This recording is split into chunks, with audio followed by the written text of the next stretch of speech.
केंद्रीय मंत्री सिंधिया की मां माधवी की बिगड़ी सेहत, चिंताजनक हालत की खबर सुन दिल्ली रवाना।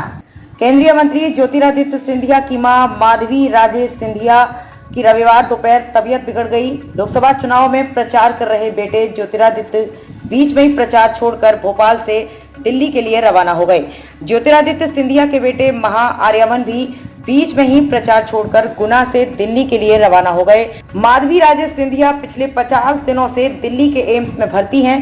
केंद्रीय मंत्री ज्योतिरादित्य सिंधिया की मां माधवी राजे सिंधिया की रविवार दोपहर तबीयत बिगड़ गई।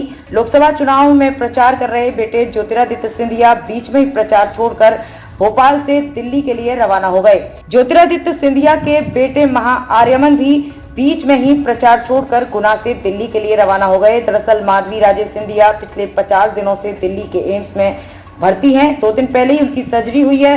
वहीं सिंधिया की पत्नी 1 मई को ही दिल्ली पहुंच गई थी।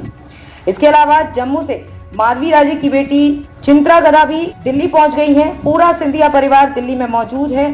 गुना शिवपुरी से सिंधिया लोकसभा चुनाव लड़ रहे।